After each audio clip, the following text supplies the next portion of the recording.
Muli po, Ama, sa panibagong pag-aaral namin ng iyong mga salita sa Aklat ng Roma, Kabanata 9, kami po, O Diyos, ay patuloy nagpapasakop sa iyo upang ikaw nga lang po, O Diyos, ang maghari. Ikaw lamang po, Holy Spirit, ang magmanifesto sa aming kalapitnaan. Hayaan mo nga po, O Diyos, na sa aming pagninilay, Panginoon, ikaw po ang mangusap sa bawat isa sa amin, O God. At ang mambahid ng karumihan, Panginoon, sa iyong banal na harapang nakikita mo, kami po yung nagpapalinis ng ganap mula ulo hanggang talampakan. Tunay nga po, Ama, na hindi kami perfecto. Palawari kami nagkakamali, nagkakasala sa iyong banal na harapan.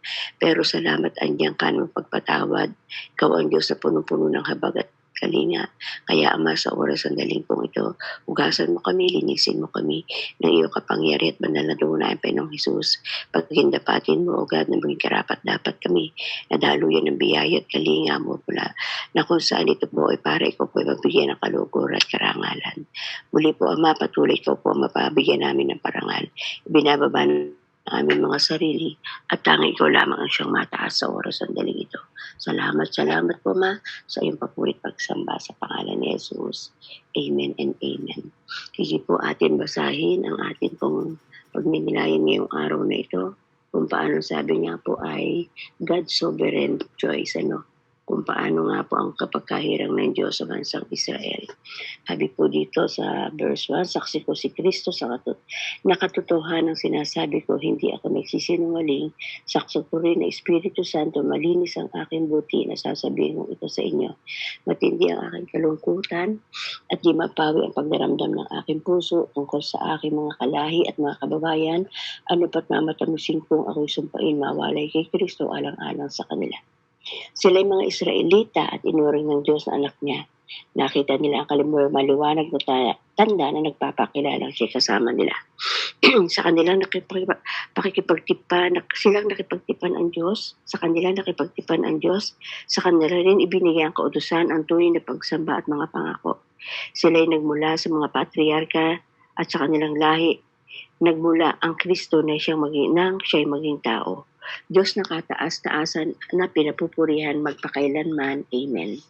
Verse 6, hindi ito nangangahulugang nabigo ang salita ng Diyos sapagkat hindi lahat na nagmumula sa Israel ay kabilang sa bayang hinirang niya. Hindi rin ibinirang na anak ni Abraham ang lahat nagmula sa kanya. Ito ang sinabi ng Diyos, ang nagmumula lamang kay Isaac ang ibibilang ng lahi mo. Ito'y nangangahulugang hindi lahat ng anak ni Abraham ay ibibilang ng anak ng Diyos, kundi mga anak lamang ayon sa pangako ng Diyos ang ibibilang na lahi niya sapagkat ganito ang pangako, babalik ako sa isang taon, sa ganito ring panahon at magkakaanak na isang lalaki si Sarah. Ngunit hindi lamang iyon, lalo pang naging maliwanag ito sa nangyari sa dalawang anak ni Rebecca at ng ating ninuno si Isaac. Ipinakilala ng Diyos na ang pagpili niya ayon sa kanyang sariling panukala at hindi batay sa gawa ng tao, sapagkat bago pa ipinanganak ang mga bata at bago pa makagawa ng mabuti o masama, sinabi na ng Diyos kay Rebecca, maglilingkod ang nakatatanda sa kapatid na nakababata. Verse 13, ayon sa susulat, binahal ko si Jacob at kinapotan ko si Esau. Kung gayon, masasabi ba natin hindi makatarungan ng Diyos? Hindi. Sapagkat ganito, sabi niya kay Moises, nahahabag ako sa ibig kong kahabagan, naawa ako sa ibig kong kaawaan. Kaya't ang pasya ng Diyos ay nasasalig sa kanyang habag at hindi sa kalooban o pagsisikap ng tao. Sapagkat ayon sa kasulatan ay sinabi sa Paraon, ginawa kitang hari upang sa pamagitan mo'y maikilpakilala kong ang aking kapangyarihan at mahayag ang aking pangalan sa buong daigdig. Last verse, 18, kaya kinahabagan ng Diyos at sinmang ibig niyang kahabagan at pinatitigas niya ang ulo ng ibig niyang pagmatigasin. Purihin ang ating Panginoon sa pagbasa ng kanyang mga salita.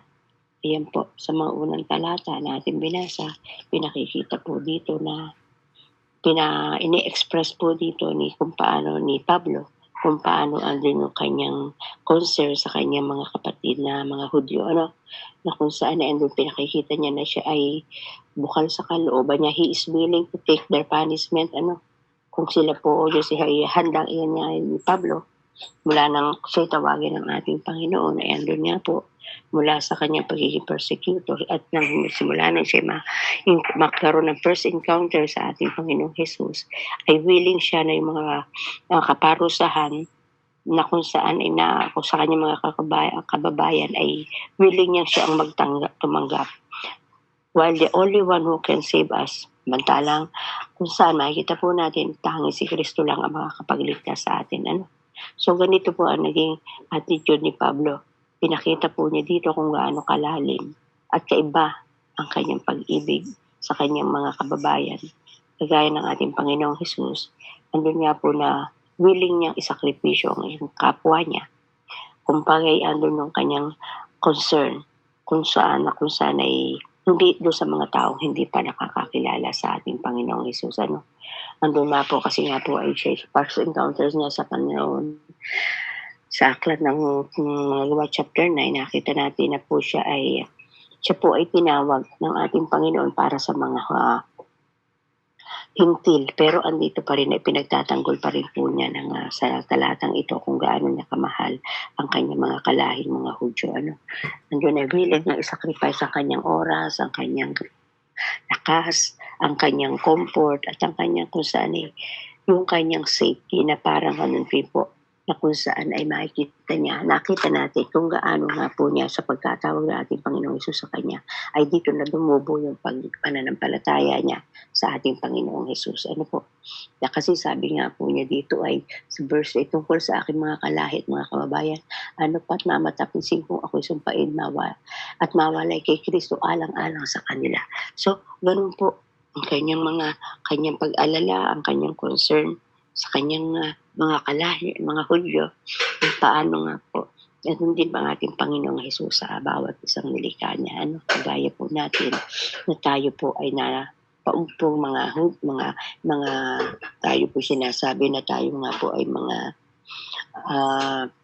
pagan nation, o masasabi natin na tayo po hindi malahin ng mga Hudyo, pero yung ganun nga po ang concern ng pag-ibig sa ating Panginoong Hesus, na tayo po sa panahon kanyang grasya tabag, ay andun nga po na tayo napasama sa mga lahi na kung saan pinili ng ating Panginoon.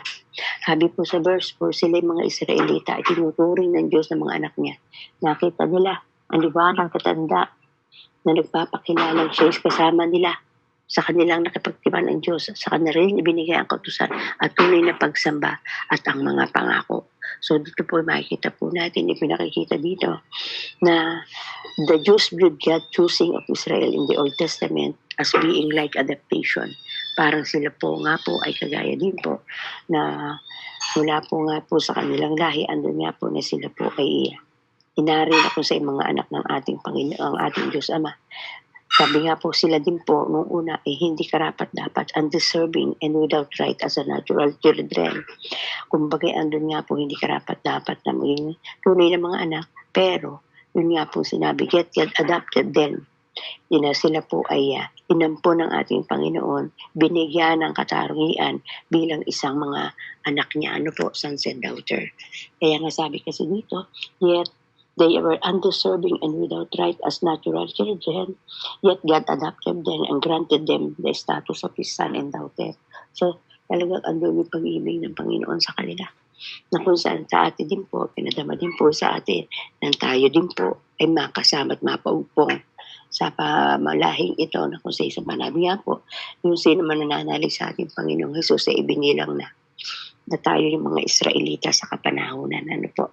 Dahil sa pag-ibig natin at pagkakilala sa ating Panginoong Hesus, na siya naman yung unang nagmahal, siya naman yung tumihil sa atin, at dito po ay nakasama tayo bilang mga anak ng Diyos. Sa verse 6, hindi ito nangangahulugang nabigo ang salita ng Diyos sapagkat hindi lahat na nagmumula sa Israel ay kabilang sa bayang hinirang niya. Sabi nga po dito, God's word is the form of beautiful covenant. Andun nga po na andun yung pakikipagtipan ng ating Panginoon ng mga pangako na kung saan ibinigay kay Abraham. Yung pong covenant people, ang true children of Abraham, ito po yung tunay na mga anak ni Abraham. Hindi lamang po sa kanya mga tunay na mga descendant o mga lahi, kundi doon lang po, they are also who trust in God and what Jesus Christ has done for them. At tayo po yun, ano po, tayo po yung mga anak na kung saan nagtitiwala, tayo napasama dahil sa pag-atirasya ng ating Panginoon, ay tayo nga po ay napasama sa biyaya ng ating Panginoon. Na dahil tayo po sinawag ng ating Panginoon, meron tayong pagtitiwala sa ating Diyos Ama. Gaya din po ng ginawa ng ating Panginoong Jesus. Ano po? Ang ginawang yun ng ating Panginoong Jesus ay pagpapakita na tunay na tayo nga po ay napasama sa mga lahing pinili ng ating Panginoon. Pinatunayan po yan sa salita niya na kung sa gaya din po ng sinabi nga din po ni Pablo sa kanyang sulat dito po sa Galacia, pagpapakita po dito na sa sulat ng Galacia, ito din po isang patunay na sa pagsulat ni Pablo dito po sa Galacia chapter 3:7, sabi po dito ni Pablo, kung gayon maliwanag na ang mga nananalig sa Diyos ang siyang tunay na lahi ni Abraham. Ano po? Dahil nga po tayo sa grasya at labag ng ating Panginoon, tayo yung ibinilang na kung saan iniupong sa sanga, walang iba ang ating Panginoong Jesus, ang ating puno. At tayong mga sanga na sa husa ay paliwanag na sa pamagitan ng ating pananalig sa ating Panginoon na kung sa ibinilang tayong katunay na lahi din po ng ating Panginoong Jesus. Ano po? Lahi ng ating Panginoon na pamagitan ng ating Panginoong Jesus. Ano po? So sa verse 11, makita po natin dito, ipinakikilala ng Diyos na ang pagpili niyang iyon sa kanyang sariling panukala at hindi batay sa gawa ng tao, sapagkat bago pa ipinanganak ang mga bata at bago pa makagawa ng mabuti at masama, andun nga po na kung sa ipinakita dito po. Minsan nga po, dito po ang mga Hudyo po, ay andun nga po ang kanilang pagmamatlaki, ang kanilang pagmamataas. Dahil andun nga po, tunay na sinabi nga po, in their lineage came from Isaac. Sila po yung lahi na kung saan ay pinili ng ating Panginoon mula sa buhay po ni Isaac, at ang kanyang tunay na ina ay si Sarah, na talagang totoo naman po ang tunay na asawa ni Abraham, dahil rather than Ismael, na kung saan ang kanya namang ina ay si Hagar, na kung saan alam natin si Hagar ay siya po ay katulong ni Sarah dati, na kung saan doon nga lang po dahil may pangako ating Panginoon kay Abraham, hindi lang po sila, si Sarah nga po ay nainip, kaya pinayagan nga po niya na siya ay magkaroon ng anak kay Hagar sa pamagitan ni Ismael. Pero sabi nga po, hindi po sa lahi ni Ismael manggagaling ang tunay na lineage o descendant ni Abraham, kundi mula sa sinabi po na ni Sarah, at walang iba nga pong nangyari kundi ang naging anak nga po na ay si Isaac. Ano po? Dito pagpapakita din na kung saan Paul assert that no one can claim to be chosen by God because of his own heritage or good deeds. Ano po?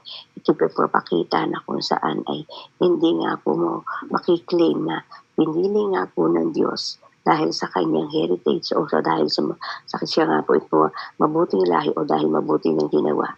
Sabi nga po, dahil nga po, God freely chooses to save whenever He wills. Gusto ng ating Panginoon, malaya, pinili ng ating Panginoon kung sino ang gusto niyang na kung saan ay maligtas.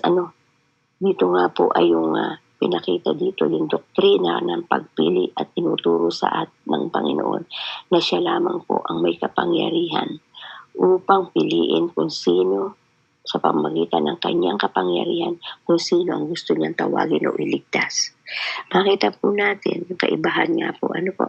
Siya po ang ating Panginoon ay may mga katangian, but somehow alam po natin He is a sovereign God. At yung kanyang pagiging sovereign o makapangyarihan ay hindi po tayo natin, wala tayong karapatang questionin yun. Sabi nga po dito, na kung saan He is a sovereign God, na siya lang po ang nakakaalam kung sino yung kanyang pinipili at kung sino ang kanyang gusto na kung saan ay bigyan niya mana. Sabi nga po dito na kung saan ay what is right for God to choose Jacob? Ano nga po yung karapatan ng ating Panginoon na pinili si Jacob bilang pinakambunso kaysa kay Esau. Dito sa pagkakataong ito, alam natin na si Esau ang panganay kaysa kay Jacob. Pero makita po natin Sabi nga po dito sa 12 hanggang 14, sabi po dito, sinabi ng Diyos kay Rebecca, maglilingkod ang nakatatanda sa kapatid na nakababata. Ayon sa nasusulat, minahal ko si Jacob at kinapootan ko si Esau. Kung gayon, masasabi natin ba nating hindi makatarungan ang Diyos? Hindi. Kaya nga, sabi nga po dito, what is right for God to choose Jacob, the younger, to be over Esau? Alam niyo po, sa lumang timbahan, ito po binanggit na. Sinabi din po dito sa Aklat ng Malakay, chapter 1, verse 2, kayo inibig ko noon amang una, subalit sumagot ang bayan, paano mo kami inibig? At tumugon si Yahweh, si Esau at si Jacob ay magkapatid. Ngunit minahal ko si Jacob at ang kanyang mga ina ko at kinamuhian naman si Esau. Pinasa ko ang kanyang paborulan, ano pat naging tirahan ng mailap na hayop.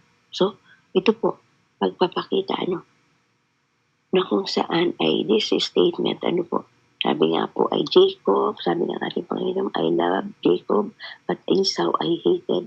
Refer to the nation of Israel and Edom. Kasi nga po yung Edomites, yung lahi ng mga Edominita ay dito po nagmula ito kay Esau na lahi. Sa panguna po ni Esau dito po nagmula, na alam natin noong kung saan ito po inulumag, isa sa mga naging kaaway ng mga Israel tarong unang panahon. Dito po ipagpapakita na kung saan ay sila po yung kung saan ilahi ni Esau. Sabi nga po dito, I love Jacob, but Esau I hated, refers to the nation of Israel, Edom, rather than the individual brothers. Ito po yung kabuuan ng mga Edomites o Edomita, yung lahi ng mga Edomites. Dito sa lumang tipan natin, ito napagninilayan, na kung saan ay God chose Jacob to continue the family line of faithful because he knew his heart was for God. So ever since, alam na ng Panginoon, kasi nga po, sabi nga po ay sinapupunan pa lamang po ni Rebecca na tong kambal na si Jacob at si Esau ay kita na kung saan ay sino ang para sa ating Panginoon at sino ang hindi sa para sa Kanya. At nga po ay pinili ng ating Panginoon si Jacob to continue para magpatuloy yung lahi na kung saan alam niya kung paano, kung sa puso ng ating Panginoon, kung sino sa dalawa ang magiging mabuti para sa ating Panginoon. But he did not exclude, pero hindi nga naman niya tinakol si Esau from knowing of loving him, pero keep in mind, sabi nga po dito, hindi po natin, isipin po natin na hindi pa natin masasabi, ba't niya, minsan matatanong, ba't yun si Panginoon, parang at it's unfair, pareho namang anak, pero sabi nga po dito, makita po natin na ang Diyos na ating sinasamba ay makapangyarihan. Andun nga po na kung saan lahat ng bagay ay alam niya para sa ikabubuti ng lahat. Siya ay ang Diyos na kung saan dapat natin pagtiwalaan. At andun nga po na makita po natin na inililigtas niya ang lahat na nananalig sa Kanya. Kung maunawaan po natin ang katangiang ito ng ating Diyos, we know that He chooses our good even if we couldn't understand and all reason. Dahil nga po ang Diyos natin ay makatarungan at siya nga po ay sovereign. Hindi po natin maku-question. Wala po tayong kung karapatang mag-question kung sino yung gusto niyang piliin at sino hindi. Dahil He is sovereign. Kasi sabi nga po, kung ating makikita sa aklat ng Isaiah, yung kanyang isipan ay hindi natin isipan at yung kanyang pamamaraan ay hindi natin kamamaraanan. Sabi nga kung gaano kalalim ang kataasan langit at ganoon din ang lupa, ganun po natin, hindi natin matarok ang sovereignty ng ating Panginoon. Siya lamang po ang may karapatan na kung saan sa mga bagay-bagay na hindi natin maunawaan minsan, pero dapat nating maunawaan mga kapatid na laging ang sovereign ang ating Panginoon. Siya ang may alam na lahat ng bagay at wala tayong karapatang magtanong, Lord, bakit ganito? Lord, bakit ganon? Kaya nga po, tayo po habang tayo nagiging matured Christian, hindi na po dapat nababanggit natin ang salitang bakit po. Kasi siya yung ating Panginoon na sabi nga po, pinakita din sa banal na kasulatan, na siya yung magpapalayok na siya ang gusto niya kung anong sa isang palayok, na kung sa isang putik, na kung anong ang putik na ginagamit, na kung anong hugis ang gusto niya sa niya ang gagawin. Ano po, tayo mga putik lamang at wala tayong karapatan na questionin ang kapangyarihan, ang sovereignty ng ating Panginoon sa mga buhay po natin. Ano po, kaya po dapat magkaroon po tayo ng pangunawa at malawak na na karunungan kung paano dapat nga po natin na kung sa isa lahat ng ginagawa ng ating Panginoon, siya ay mabuti, siya ang dapat nating pagtiwalaan. At andun nga po, salamat sa grasya at tayo nabigyan ng grace sa ating Panginoon. He saved us kung saan na tayo nanalig sa Kanya at nanampalataya. At ito po dapat nating maunawaan ng mga qualities na ito ng ating Panginoon. Dahil andun nga po, na kung saan if we don't understand or restrict, kung hindi natin maunawaan ang kanyang mga dahilan, siya lamang po ang nakakaalam nito. At tayo mga nilikha niya mula sa putik nila hubad, ay tayo hinuhugis niya ayon sa kanyang naisin at wala tayong karapatang questionin ang gusto niyang gawin sa bawat isa sa atin. Okay, verse 17. Sabi nga po dito, kaya't ang pasya ng Diyos ay nasasalig sa kanyang habag at hindi sa kalooban o pagsisikap ng tao. Sabi po yan sa verse 17, sapagkat ayon sa kasulatan na sinabi ng sa Paraon, ginawa kitang hari upang sa pamagitan mo maipakilala ko ang aking kapangyarihan at mahayag ang aking pangalan sa buong daigdig. Kaya kinakahabagan ko ng Diyos ang sino mang ibig niyang kahabagan at pinatitigas niya ang ulo ng ibig niyang pagmatigasin.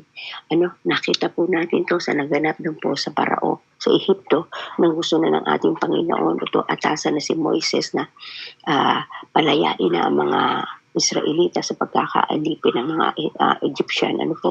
At dito po ay nagkakataon doon sa 10th na plagues, doon sa tatlong sampung sumpa ng ating Panginoon. Nababanggit doon na sinasabi ng ating Panginoon, patitigasin ko ang puso ng Paraon. Dito po ay merong hiwaga nga po tayo na kung saan sa ating Panginoon, na kung saan ay ipinakita na kung saan ay tangi ang Diyos po lamang ang nakakaalam ng lahat ng bagay. Siya lamang po ang pwede na kung saan ay sa lahat ng panahon sa kanyang mga ginagawa ay siya lamang po ang may karapatan sa nais niyang gawin. Kaya sabi nga po dito, makita po natin sa aklat po ng Exodus, chapter 9, verse 6, sabi nga po dito ng ating sulat, sabi nga po dito sa sulat ng Exodus, na sinulat ni Moises sa Exodus chapter 9:16, sabi nga po dito ay, ngunit hindi ko ginawa iyon upang ipakita sa kanyang aking kapangyarihan at sagot kikilalanin ako ng buong daigdig. Ito po yung sinasabi na kung sinasabi ng ating Panginoon kay Moises na kung saan ay yung kanyang mga salot na ibinigay sa Ehipto. Sabi nga po dito, okay, basahin po natin sa verse 13, sinabi ni Yahweh kay Moises, bukas ng umaga pumunta ka sa Paraon at sabihin mong, inikuutos ko na payagan na niyang sumamba sa akin ang mga Israelita. Kapag hindi pa siya gumayag, manganganib ang buhay niya, ang kanyang mga tauhan at nasasakupan sa tindi ng parusang ipadadala ko sa kanila upang malaman nilang ako'y walang katulad sa buong daigdig. Kung siya ay tambuong bayan, ipanadadal ko agad ng salot sa sakit. Sana'y patay na silang lahat. Ngunit hindi ko ginawa iyon upang ipakita sa kanya ang aking kapangyarihan at siya kilalin ako ng buong daigdig. So, ito po yung sovereignty na ating Panginoon na pinahayag na ngayon sa kay Moises upang sabihin sa mga Ehiptong ito sa Paraon, sa Egypt. Ito yung kung saan ay quote, sinabing ito, pinuha ito ni Pablo, na kung sa'y kaya nabanggit nga po dito yung verse 17 and 18 sa ating binabasa dito sa chapter 9 ng Roma, na ito po yung pagpapakita na kung saan ay sabi nga po dito sa NIV version, for the scriptures say that Pharaoh, I raise you up from this very purpose, and I might display my power in you, and thy name might be proclaimed in all the earth. Kaya po, ayun, therefore, God has mercy on whom He want to have mercy, and He have hardened who have want to harden. Pwede patigasin ang puso pwede ang Diyos ang gumawa ng lahat ng bagay, pwede patigasin o palambutin ang puso ng sino man. At yun po ginawa niya sa mga Parao, sa Parao ng Egypt, nung Ehipto, nung panahon iyon, Kaya dito po, ginamit nga po ito ni Pablo upang ipakita, to show that salvation was God's proper work. Ang kaligtasan ay tunay na ang Diyos lamang din po ang nagbibigay sa tamang paggawa. Yung God's judgment sa sa kasalanan ng Pero noong unang panahon was to harden his heart, patigasin ang puso, confirm of disobedience, so that the consequences of this revelation will be their own punishment. Sila po, ang Diyos po nga po natin, ito po yung hiwaga ng ating Panginoon. Pwedeng palambutin at pwedeng patigasin ng ating Panginoon ang puso ni naman. Pero, andun nga po, sa ating hibag at grasya ng ating Panginoon, binibigyan tayo ng karunungan upang maunawaan natin ang sovereignty ito o kapangyarihang ito ng ating Ama sa bawat isa sa atin. Bakit mula sa karamihan tayo tinawag? Bakit mula sa karamihan ay nakikilala natin ang ating Panginoon? Ito yung pagkilos ng ating Panginoon sa bawat buhay natin, kung paano tayo tinawag. Kaya po, ito'y malalim na revelasyon sa bawat isa sa atin. May itong ating pag-aaral, sabi nga po, itong ating pag-aaral ng Aklat ng Roma ay marami tayong dapat maunawaan. Marami tayo na dapat kung saan ay pag-aralan, pagnilayan. Dahil ito po kung saan isa sa mga aklat na napakahalaga sa ating pagmamature o pagiging edad natin bilang isang Christian na tinawag ng ating Panginoon. Binibigyan tayo ng malawak na, binibigyan tayo ng ating Panginoon na unawain, bigyan ng karunungan, kaalaman kung paano siya kasovereign, kung paano ang ating Diyos Ama ay makapangyarihan. At nga po, na kailangan po natin lagi ang pagsunod sa kanya po. Kung hindi natin mauunawaan at susundin ang kanyang naisin, magaganap sa atin ang consequences, ang kaparusahan kung tayo ay hindi tayo susunod sa naisin ng ating Panginoon. Kaya nga sabi dito, sabi nga po dito ay the consequences of his rebellion will be his own punishment. Kaya nga po, dapat tayo po na natin malawak ng pangunawa, malawak na karunungan kung paano ang Diyos ay napakadakila, napakahiwaga, napaka-sovereign, makapangyarihan para sa buhay po natin. At bilang mga anak na tinawag ng ating Panginoon, iniugbong sa lahi ng mga Israelitas sa pamagitan ng ating pananampalataya at pagsunod sa ating Panginoong Hesus. Andun nga po na malawak ang pangunawang ito ang patuloy natin. Kaya nga tayo ay palagi humihingi ng wisdom, ng anointing, ng power upang sa gayon dito po natin maunawaan kung paano nga po si Pablo mula sa pagiging persecutor ng mga mananampalataya natin Panginoon, siya ngayon yung ginagamit sa atin upang paunawaan natin kung paano kadakila ang ating Panginoon sa bawat buhay ng bawat isa. At salamat sa grasya ng Panginoon dahil isa tayo sa mga pinili upang alamin, unawain at gampanan at gawin natin kung ano ang nararapat at kalugod-lugod sa ating Panginoon sa pagtatawag sa atin ng ating Diyos. Kaya purihin po ating Panginoon, ang banal na Espiritu po ang magpalawak, magpalalim, magbigay ng patuloy na pangunawa sa bawat pag-aaral po natin ng kanyang salita. Tayo po'y manalangin, pinupuri ka namin o Diyos. Tunay nga po, Ama, na napakadakila at makapangyarihan ang salita mo na patuloy na ikaw po ang magbibigay sa amin ng pangunawa kung paano na po namin ito mauunawa at ma-absorb sa aming pang-araw-araw na buhay. Habang pinagninilayan nga po namin, O God, ang aklat na ito ng Roma, marami ka nga pong itinuturo sa amin. Yung kahiwagaan mo, yung kapangyarihan mo, yung sovereignty mo, andun, Panginoon, na pinauunawa mo sa amin. Lahat ng bagay na mabuti, Panginoon, para sa iyo. Lahat ng bagay na likha mo ay mabuti at kaya ito po ang dapat naming matuklasan pa at maunawaan pa sa pamamagitan ng kapangyarihan ng Espiritu Santo na sumasa amin, O God. Lord, salamat po. Biyayaan mo po, O Diyos. At patuloy na pagpalain ang platform na ito, O God. At sa bawat anak mo, O God, na patuloy narito. Pagpalain mo po ang bawat buhay namin at patuloy kami humihingi ng karunungan, ng kaalaman, ng tapang, talino na maunawaan namin at maisabuhay ang bawat salita mong ipinahayag sa amin, O Diyos. Pagpalain mo po buhay po ni Ate Selena. Salamat sa kanya. Sa kabila ng kanyang kaabalahan, nagagampanan pa rin po niya na lagi nasa presensya mo rin po. Sa buhay po ni Sister Beverly, Panginoon, salamat na kung sa'yo patuloy mo siyang ginagamit sa kapanahunan.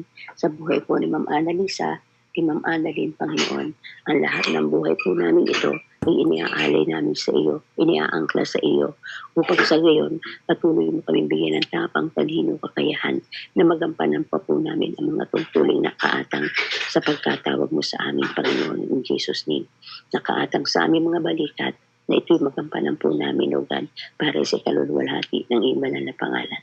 Sa iyo lamang ang kapurihan, O Diyos, sa iyong kaluwalhatian, sa iyong pasasalamat, sa iyo ikaw lamang po ang madakila at maluwalhati.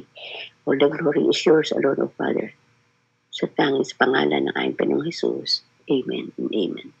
God bless po sa bawat isa.